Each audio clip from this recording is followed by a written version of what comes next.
ডিসেম্বরের আগে আমার সরকার ঘাটাল মাস্টার প্ল্যান করবে। ঘাটাল মাস্টার প্ল্যানের কথা দেব আমাকে বলেছে। ঘাটাল মাস্টার প্ল্যান আমরা তৈরি করছি। আজকে বলতে বাধ্যই হচ্ছে, আমার মনে হয় না যতদিন না দিদি প্রাইম মিনিস্টার হচ্ছে ততদিন ঘাটাল মাস্টার প্ল্যানটা সম্ভব হবে না। ঘাটাল মাস্টার প্ল্যান, এই তিনটা শব্দ দিয়ে ঘাটালের মানুষকে বোকা বানিয়ে ঢপ দিয়ে দিয়ে আর সিপিএম আমলের 34 বছর, তৃণমূলের 15 বছর দেখে আসছি,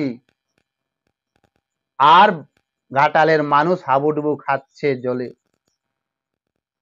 ঠিক লোকসভার ঠিক 2024 লোকসভা ভোটের 2 মাস আগে অভিষেক বন্দ্যোপাধ্যায় বলেছিলেন যে আমি যে কথা বলি সেই কথা রাখি, আমি ফাঁকিবাজ দেওয়ার ছেলে নয়, আমি যেই কথা বলবো সেই কথাই রাখবো।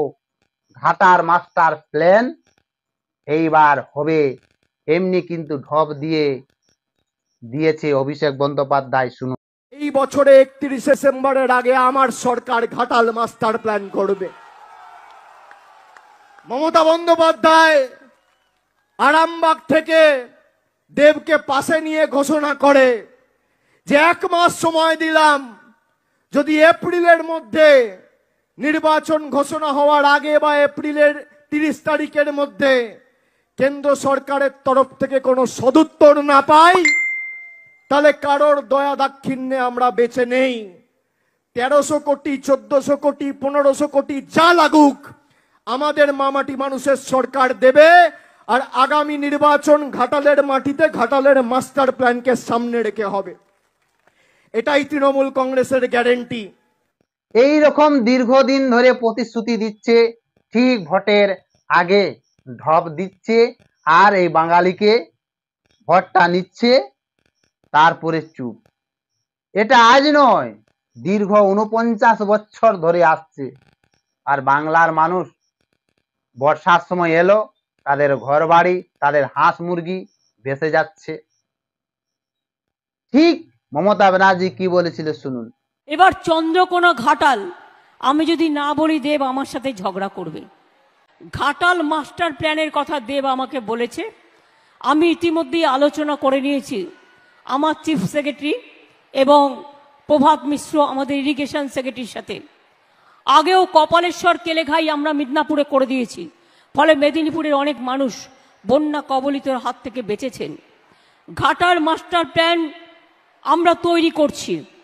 17 লক্ষ মানুষ উপকৃত হবেন।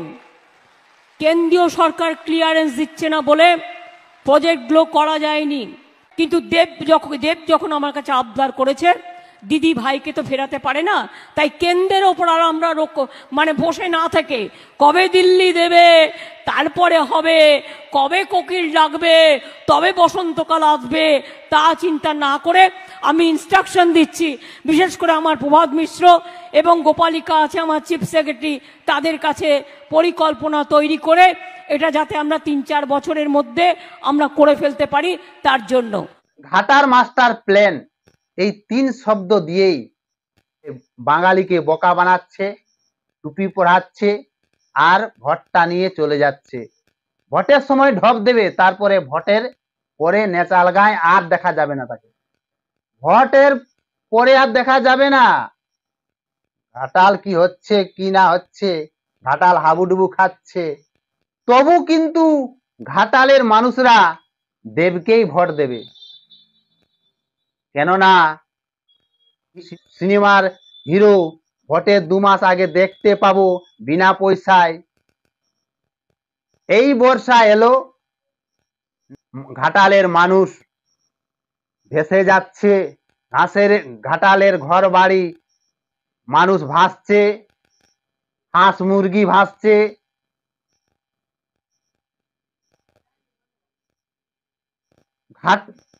আর তবুও কিন্তু এই ঘাটালের মানুষ দেবকেই ভোট দেবে, কেননা সিনেমার হিরো ভোটের 2 মাস আগে, ভোটের 2 মাস দেখতে পাবে বিনা পয়সায় তারপরে বর্ষা হলে সাপে কামড়াবে না, হাঁস মুরগি ভাসবে না, জলে ভাসবে না ঘাটাল।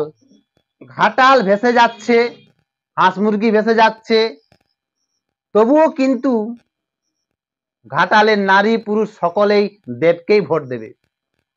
কেননা সিনেমার হিরো ভোটের 2 মাস সামনাসামনি দেখতে পাবে, বিনা পয়সায় দেখতে পাবে।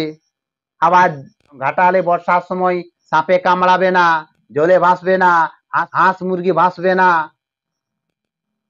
এই ব্যর্থ সাংসদ দেবকে ভোট দিয়ে কোনো লাভই নেই। এরা সাংসদ ভবনে কোনোদিন যায়ই নেই, ঘাটালের কোনো সুখ দুঃখের কথা বলার কথা তো দূরের, সাংসদ ভবনে কোনোদিন যায় নাই। একবার ঢপ দিয়ে দিল ভোটের আগে, ভোটটা মেরে দিল, ব্যাস, আর সাংসদ ভবনে যাওয়ার দরকার নেই। এবার ঘাটাল কি হবে, জলে ভাসছে, হাঁস মুরগি ভাসছে, দেখুন সেই দৃশ্য।